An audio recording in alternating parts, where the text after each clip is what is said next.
Many people are accustomed to imagining the Middle East as a single Arab melting pot. This is a profound misconception. Long before the arrival of Islam and its massive conquests, a completely different civilization arose on the plateau between the Caspian Sea and the Persian Gulf. Its founders had nothing in common with the Semitic tribes of the scorching deserts. They had a different eye shape, a different faith, and a different way of thinking. They came from the far north. The story I'm about to tell you will freeze your blood, shudder, and forever change your understanding and knowledge of this great people. About 4,000 years ago, the harsh steppes of Eurasia from the Volga to the Urals began an unprecedented upheaval.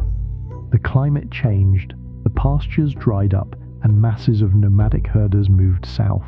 They brought with them a revolutionary weapon of the Bronze Age, a light horse-drawn war chariot. These fierce people called themselves Aryans, meaning noble. They were not a mystical race from the dark tales of the 20th century, but a real historical noble community. Many people are accustomed to imagining the Middle East as a single Arab melting pot. This is a profound misconception. Long before the arrival of Islam and its sweeping conquests, a completely different civilization arose on the plateau between the Caspian Sea and the Persian Gulf. Its founders had nothing in common with the Semitic tribes of the scorching deserts. They had a different eye shape, a different faith, and a different way of thinking. They came from the far north. About 4,000 years ago, the harsh steppes of Eurasia from the Volga to the Urals came into unprecedented motion. The climate was changing, pastures were drying up, and masses of nomadic herders moved south. They brought with them the revolutionary weapon of the Bronze Age, a light war chariot harnessed to horses. These fierce people called themselves Aryans, which meant noble. This was not a mystical race from the dark tales of the 20th century, but a real historical community. Only the most stubborn survived here. The harsh landscape forged the national character. In winter, icy mountain winds chilled the bones, and the scorching summer heat scorched the sparse grass. To obtain at least a little water for their herds, the Aryans performed an engineering feat. They carved kilometers-long underground aqueducts into the rock, channeling moisture from the glaciers to the parched plains. Hard work became their religion, and idleness was considered a crime. Centuries passed. The mighty stream of settlers gradually assimilated the locals and divided. In the northwest, among the fertile valleys, the Medes firmly established themselves. They were the first to establish a truly powerful state with their capital in Ecbatana. The Median kings surrounded their cities with mighty walls, assembled a vast army, and forced their neighbors to pay tribute. Media quickly became the political hegemon of the region, dictating its will even to the ancient kingdoms of Mesopotamia. Far to the southwest, in the wild mountains of the Pars region, another lesser-known tribe settled. The surrounding peoples called them Persians. For a long time, they remained in the shadow of their prosperous northern brethren. They were humble shepherds and stern-foot soldiers, meekly paying taxes to the arrogant Median rulers. None of the great rulers of the time saw them as a threat. The ancient centers of civilization looked upon these mountaineers with disdain. Babylon basked in architectural splendor. Cruel Assyria rejoiced in the shedding of the blood of conquered peoples, and millennia-old Egypt erected colossal stone temples. Meanwhile, the Persians simply grazed their cattle on the rocky slopes, taught their sons to ride bareback, shoot accurately with powerful bows, and never lie. It seemed they were destined to remain forever on the dusty outskirts of history, serving only as cheap cannon fodder in other people's wars. And nothing in the established geopolitical order foreshadowed this storm. But behind this modest ethnic foundation, a primordial crushing force was already rapidly accumulating, a force that would soon break the core of the entire ancient world order and transform an unknown tribe into absolute masters of the inhabited world. Who was the man who ignited this flame? The ancient world was soaked in blood for a long time. Total terror was the rule of survival. The Assyrians flayed their defeated enemies, the Babylonians burned capitals and enslaved peoples. The power of monarchs was based solely on animal fear. This continued for millennia, until, In the 6th century BC, a man appeared who forever changed the laws of mass governance. His name was Cyrus II. This ruler understood a revolutionary truth: fear inevitably breeds hatred.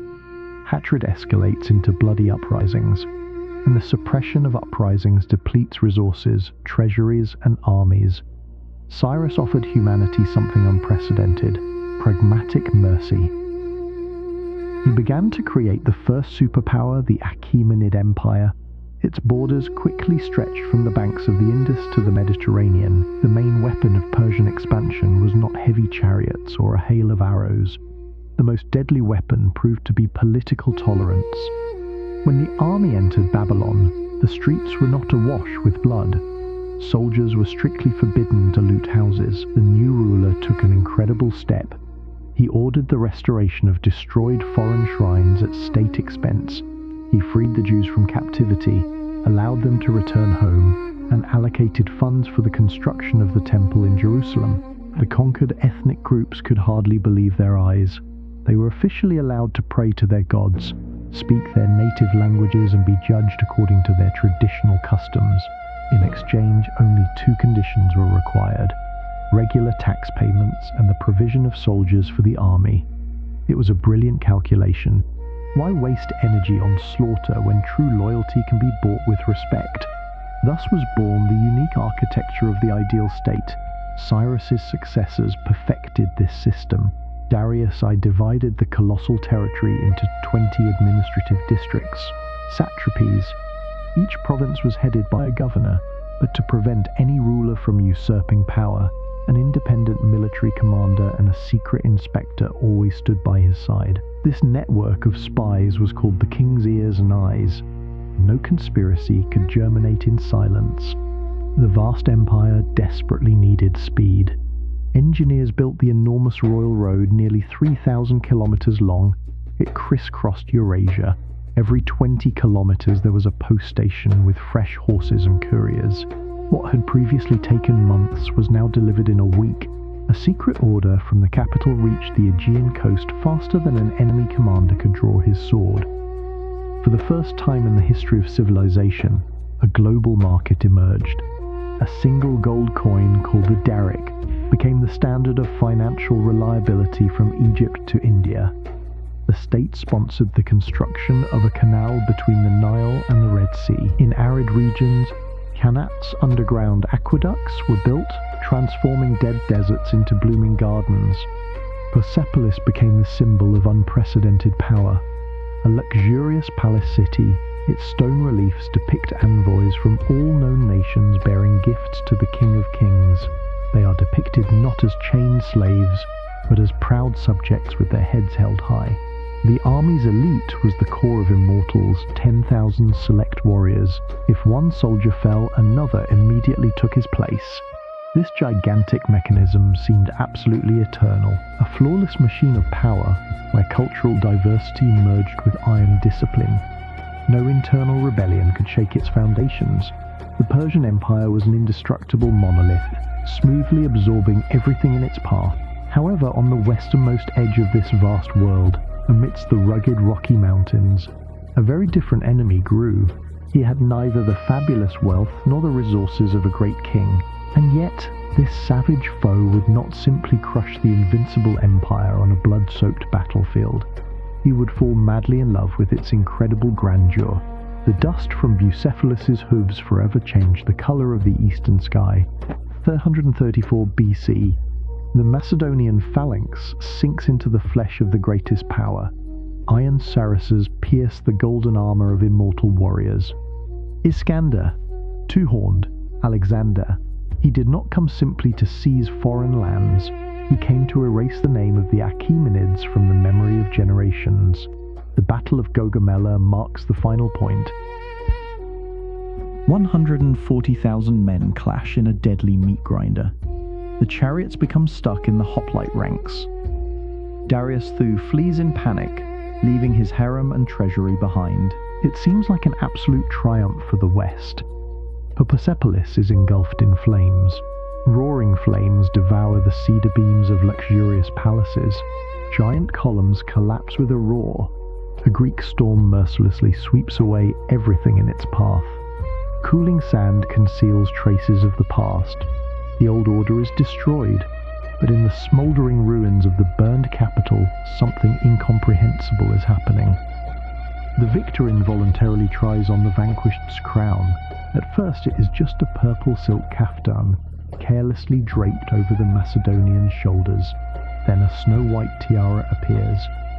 The triumphant warrior shocks his comrades by demanding a bow. Proskynesis, an ancient ritual of complete submission to a living deity.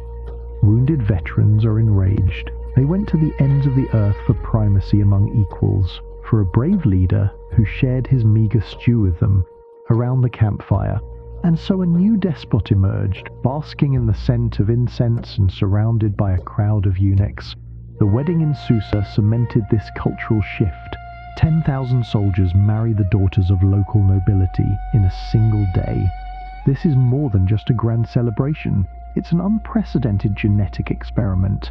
The conqueror is obsessed with the idea of merging Europe and Asia into an indestructible monolith. He boldly incorporates steppe cavalry into his elite cavalry units.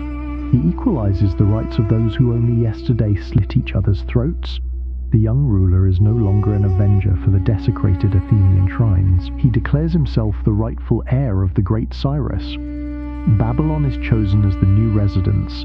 The ancient ziggurat metropolis quietly consumes the leader's mind. The enemy's empire is physically trampled, but its intoxicating poison already pulses in the blood of the Macedonian lion. Thousands of years of tradition have proven sharper than steel blades. Luxury has broken the will of those whom clouds of arrows could not pierce. 323 BC, a grueling Mesopotamian June melts the cobblestones. Philip's invincible son thrashes feverishly in his soft sheets. He is only 32. From the rocky shores of Hellas to the muddy waters of the Indus stretch his domains. Half the known oikoumene lies at his feet. But now the great ruler cannot even take a weak breath. Sleepless generals crowd around the bed. To whom do you leave your throne? A hoarse whisper barely escapes the dry lips. To the worthiest, the last convulsive exhalation, eyes glaze over. A ringing silence descends on the palace. The grand dream of a global state shatters against the fragility of the human body. The Diadochi wait not even a day. Loyal hounds bare their swords and tear at each other's throats right over their idol's still warm corpse. Ambitious satraps ruthlessly tear the giant territory into ragged pieces. They will begin covering the east with marble amphitheaters and philosophical schools. They will force vast spaces from the Mediterranean to the Hindu Kush to speak in melodious Greek dialects. The long era of Hellenism will begin. But beneath this elegant crust of ancient civilization, something else is maturing. In the shadow of the perfectly proportioned foreign Olympic statues, the essence of ancient Iran will not cool at all. It will retreat deep into the underground, hidden from the scorching sun of temporary rulers. The proud Persian spirit will lurk in the impenetrable gorges of Parthia and the scorching dunes of Fars. It will silently accumulate blind hatred. Patiently wait for centuries, searching for the perfect moment to rise from the darkness of forgotten tombs and unleash upon its arrogant enemies the most terrible, merciless and resounding vengeance in history. The Sassanid Empire seemed an impregnable fortress. For 400 years, the rulers of the East dictated their will to neighboring kings, crushed Roman legions and erected monumental cities, but endless wars with Byzantium exhausted the kingdom's strength. In the middle of the 7th century, the death blow came from where no one expected it. A merciless storm erupted from the scorching sands of Arabia. Nomads, united by unprecedented religious fervor, descended upon the decrepit giant. The seasoned Persian cavalry faltered before the fury of those with nothing to lose. The palaces of Ctesiphon fell. The sacred fires of the Zoroastrian temples were extinguished forever under the boots of the conquerors. Civilization collapsed, crushed by the onslaught of the young Arab caliphate. The victors brought with them harsh laws and a guttural language at the point of their swords. It seemed the history of Persia had come to an end. This proud people was destined to dissolve without a trace in the cauldron of the Islamic world, forgetting its roots and becoming a shadow of foreign greatness. A similar fate befell many states in the Middle East. The Egyptians and Syrians quickly lost their sense of self-worth, becoming Arabized under the yoke of the new empire. The Iranians were destined for the same. Their masters burned their rich libraries, destroyed ancient chronicles, and banned the celebration of the vernal equinox. The land groaned under the burden of taxes, and the local aristocracy lost all privileges. But in this dark hour, something unprecedented occurred. The sharp sword conquered vast territories, but the word of wisdom proved more powerful than any weapon. The Iranians not only survived the scorching flames, but also turned the formidable invaders into obedient disciples.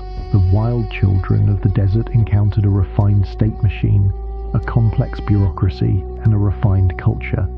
The Arabs excelled in victories on the battlefield, but were completely unable to manage a gigantic empire, to collect taxes, organize the postal service, build roads, and conduct diplomacy.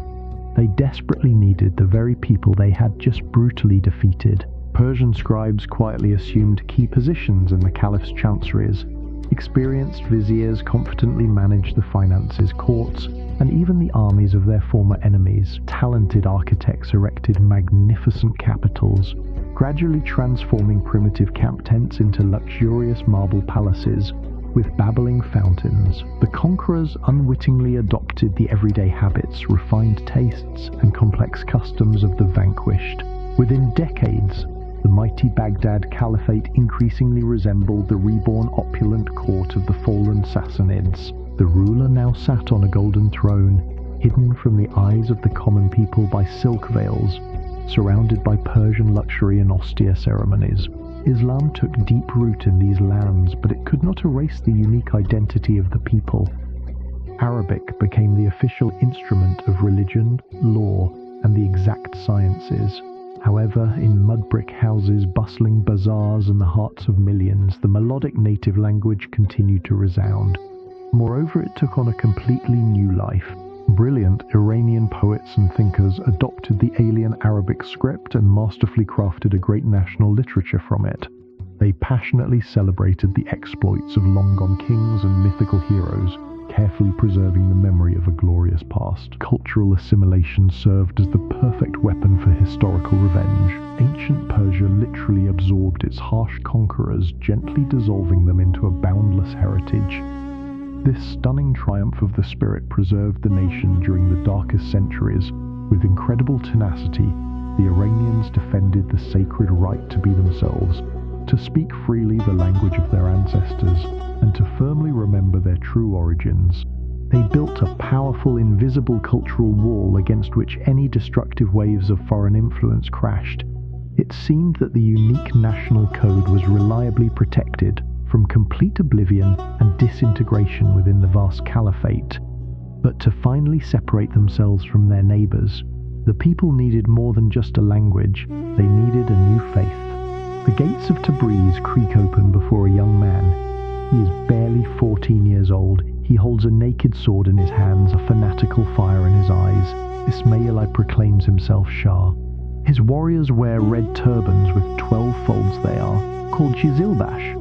They are ready to die for their master at the first call. The ruler takes a ruthless step that forever redraws the map of the Middle East. A hostile cauldron simmers around him. In the west, the Ottoman Empire looms like a black cloud. In the east, the ferocious Uzbek Khans bare their teeth. Their neighbors are Sunni. They are enormous, cruel, and ready to tear apart the fragmented lands. How can one survive between two giant millstones? An indestructible armor is needed. An absolutely impenetrable wall is needed. Ismail forges this barrier from pure faith. He firmly declares Shiism the state religion. This is not just a spiritual choice. It is a brilliant and bloody act of geopolitical survival. The country closes itself off. A sacred border is created. From now on, you are either with the Shah or a sworn enemy. There is no third way. The ideological moat grows deeper than the ocean. Differences in everyday rituals become clear signs of friendship and hostility. Blood flows like rivers. Dissidents disappear without a trace into the cold night. But this is precisely how, through unbearable pain and tempered steel, a new monolith is melted. The rigid framework of sovereign power is formed. Disparate nomadic tribes merge into a single whole. A unique national identity is born. The Safavid dynasty transforms religion into a shining shield. This invisible defense repels the furious attacks of the sultans. It reliably saves the young state from inevitable absorption. Under the cover of spiritual armor, an unprecedented civilization flourishes. A true golden age dawns. Shah Abbas the Great solemnly moves the capital to Isfahan. This city quickly becomes half the world. Grand equestrian polo tournaments are held in the vast Nakshi Jahan Square. The azure domes of mosques boldly cut through the blue sky. Noisy bazaars briskly trade in the finest silk. Skilled craftsmen weave incredible carpets, each knot of which holds the secrets of the universe. Talented artists create miniatures of stunning depth. Court poets compose exquisite verses. The Safavids achieve the almost impossible. They take the ancient, pre-Islamic glory of great kings and skillfully weave it into the dense fabric of a new Shiite state. They triumphantly revive forgotten pride. But here arises the greatest paradox of world history. European envoys regularly arrive at the courts of the rich. Greedy merchants bring exotic spices. Meticulous cartographers meticulously draw new lands. They gaze in fascination at all this splendor and stubbornly call it Persia. This alien name was inherited from the ancient Greeks. The ancient Greeks knew only the southern province of Pars and mistakenly attributed its name to the entire empire. The Western world blindly follows this old habit. In London, Paris, and Vienna, small talk concerns only the Persian Shahs. Thick tomes are published, expensive globes are crafted. Everywhere, a single word is clearly engraved, Persia. But try asking an ordinary blacksmith in Shiraz, ask a weary soldier at a northern outpost, or a wealthy merchant on a dusty caravan route. Ask them where exactly they live. None of them would ever call themselves Persians. For these simple people, this artificial term simply doesn't exist. They will answer with utmost pride and absolute honesty. They live in Iran, in the blessed land of the Aryans. This is their true name, carefully preserved throughout long millennia of terrible wars. It sounds softly in their mother's tender lullabies. It flows hotly in their own blood. Two completely parallel realities emerge, a beautiful outer mask for naive foreigners and a harsh inner truth for themselves. This strange double life of this vast country lasted for centuries. Persia on the outside, Iran on the inside. The rest of the world became so accustomed to this convenient illusion that they stopped noticing its obvious absurdity. No one even dared to imagine that the established, centuries-old order could be so easily disrupted. It seemed this global era would last forever, until an ambitious man suddenly appeared on the historical stage, determined to end this confusion once and for all. Urgent dispatches began pouring from Tehran to diplomatic missions around the world. The text was extremely brief, but it changed everything. Reza Shah Pahlavi demanded that foreign states stop using the word Persia. From now on, only one name should appear on maps. In official documents and in international treaties, Iran, to Western ears, it sounded dry and unfamiliar, like the crack of a whip. For the monarch, this was more than just a name change. It was the beginning of a great purge, a desperate attempt to wipe the centuries-old dust from the face of the empire and force the world to respect it again. For too long, Europe had seen only a fairy tale here. The mysterious East, the aromas of Isfahan's bazaars, flying carpets, the ruins of Persepolis and the poetry of Omar Khayyam. But the ambitious Shah detested this exotic image. He looked at the country and saw the harsh reality: provincial poverty, crumbling roads, complete illiteracy, and the dominance of British concessions. He didn't need tourist trappings. He needed steel mills, modern highways, a strong army, and genuine independence. The old name was associated with the decline of the Qajar dynasty. It smacked of weakness and subservience to foreigners. Reza Shah wanted to build an advanced state with an iron fist following a strict Western model, and this entirely new country needed an impeccable brand. The word Iran wasn't invented out of nowhere. It had existed among people for millennia and signified the land of the Aryans. In the heyday of nationalism in the 1930s, this route sounded like a claim to global greatness. The ruler wanted to show the arrogant colonialists that they weren't looking at a backward territory, but an equal partner with noble origins. He acted quickly. He forcibly dressed men in European suits, banned women from wearing veils, opened secular universities, and built the Trans-Iranian Railway through inaccessible mountains. The country changed before our eyes, casting off archaic shackles. It seemed the unprecedented rebranding had worked perfectly, but the nation paid a tragic price for its dramatic leap into an industrial future. With a single stroke of the pen, the leader tore apart the colossal cultural capital accumulated over centuries. The world knew and loved Persian poetry, Persian miniatures and Persian cats. No European wanted to buy an Iranian carpet. It sounded like a cheap knockoff. The gap between the refined ancient image and the harsh reality gave rise to a schizophrenic perception. For the West, the new symbol quickly acquired frightening connotations. Instead of a romantic empire, a harsh geopolitical player emerged on the world stage, pragmatic, reeking of crude oil, behind-the-scenes intrigue and blood. Aesthetics gave way to naked economy. Cultural diplomacy collapsed under the weight of barrels of black gold. Decades later, this psychological rift proved fatal. Ruthless politics forever engulfed elegant poetry. A name change didn't save the initiator of reform from humiliating exile in 1941, nor his heir from the Islamic Revolution of the late 1970s. The idea of modernizing the nation by abandoning its familiar identity turned into a historical trap. The new name became synonymous with news of economic sanctions, secret nuclear programs, and a hermetically sealed society. And what happened to the old identity? It didn't disappear. It simply retreated deep into a silent underground. Today, the whole world looks warily at Iran, expecting a new escalation.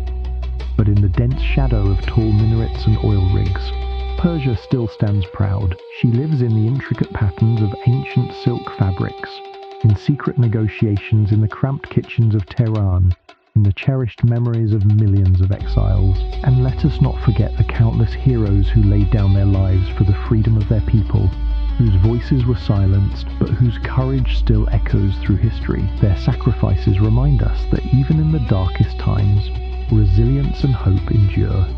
Every whisper of tradition, every hidden act of defiance is a testament to their legacy. If this story moved you, share your thoughts in the comments.